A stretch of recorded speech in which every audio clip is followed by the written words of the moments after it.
আজ বুধবার 20শে চৈত্র 2024 সালের 3রা এপ্রিল। মীন রাশি, মীন লগ্ন, পাইসিস সাইনের জাতক জাতিকাদের আজকের দিনটি কিন্তু এক প্রকার বেশ কাটতে চলেছে।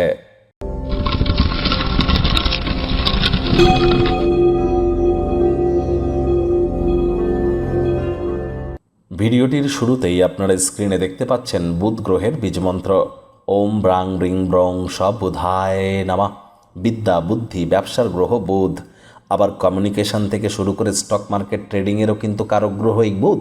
আর বুধ কিন্তু বিগত দিনে অর্থাৎ 2রা এপ্রিল কিন্তু বক্রী হয়েছে, আর বুধ বক্রী অবস্থাতেই থাকবে 25শে এপ্রিল পর্যন্ত। আর বুধ বক্রী হওয়ার ফলস্বরূপ আপনাদের রাশির উপরে ঠিক কী কী প্রভাব পড়তে পারে সে বিষয়ে বিস্তারিত আলোচনা সহ একটি ভিডিও চ্যানেলে অলরেডি আপলোড করা হয়েছে। সময় সুযোগ বুঝে একবার দেখে বা শুনে নিতে ভুলবেন না। আই বাটনে আমরা লিঙ্ক দিয়ে দেব। বুধ দুর্বল হয়ে থাকলে সবুজ ড্রেস পরুন, সবুজ শাকসবজি খান, একটি সবুজ এলাচ দাঁতে চাবান। হিজড়া বা উভয় লিঙ্গের জাতক জাতিকাদেরকে আপনারা অবশ্যই কিছু সবুজ জিনিস দান করতে পারেন, অত্যন্ত উপকৃত হবেন। ভাগ্য মিটার আজ আপনাদের বলছে 8.5 আউট অফ 10। ভাগ্য আপনাদের অনুকূলেই থাকবে, তবে স্বাস্থ্য এবং কর্ম এই দুই ব্যাপারেই কিন্তু আপনাদেরকে একটু সাবধানতা অবলম্বন করেই চলতে হবে। শুভ সংখ্যা থাকছে 5, শুভ রং থাকবে সবুজ। আজ কায়িক পরিশ্রমের কারণে শরীরে ক্লান্তি আপনারা অনুভব করতেই পারেন। ওজন বুঝে ভোজন গ্রহণ করুন, রাস্তাঘাটে সাবধানে গাড়ি ঘোড়া চালান। অর্থগত ব্যাপারে আয় ইনকাম আজ আপনাদের বাড়বে। আর্থিক লেনদেন বিনিয়োগের জন্য দিনটি আপনাদের পক্ষেই থাকছে। নতুন উদ্যোগ পরিকল্পনার পাশাপাশি নতুন নির্মাণ কার্যের শুরুয়াত আজ করা যেতেই পারে। গৃহের সৌন্দর্যায়নের জন্য অতিরিক্ত সময়ের ব্যবহার আপনারা করতেই পারেন। চাকরিজীবী যারা আছেন অফিসে কম কথা বলে কাজ বেশি করুন। মনের থেকে মস্তিষ্ককে বেশি দাম দিন। কোনো প্রকার অফিস পলিটিক্স বা গসিপিংয়ের অংশ যেন হবেন না। বসের কিন্তু নজরে পড়ে যেতে পারেন। রাজনীতিবিদ যারা আছেন জনসংযোগ বৃদ্ধি করুন।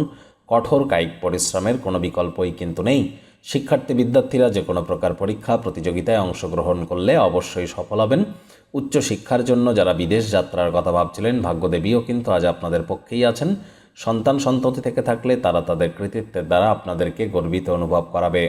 প্রেমিক প্রেমিকা, স্বামী স্ত্রী উভয়ের ক্ষেত্রেই বলবো দিনটিকে যতটা সম্ভব রোম্যান্টিক করে তোলা যায় সেই প্রচেষ্টাই আপনাদের করা উচিত। অবিবাহিতদের বিবাহের যোগ পরিলক্ষিত হচ্ছে। পরিবার পরিজন, নিকটে স্থানীয় ব্যক্তিবর্গ, বন্ধু স্বজন সকলের সাথেই ভাব ভালোবাসা বাড়বে।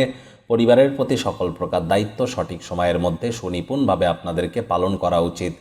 আজ আপনাদের স্বামী স্ত্রী পরিবার সকলের সাথেই বলবো চেষ্টা করবেন একে অপরের বিরুদ্ধে কোনো অভিযোগ বিদ্বেষ যদি থেকে থাকে এমন অপরূপ দিনে সেটিকে বিলুপ্ত করবার।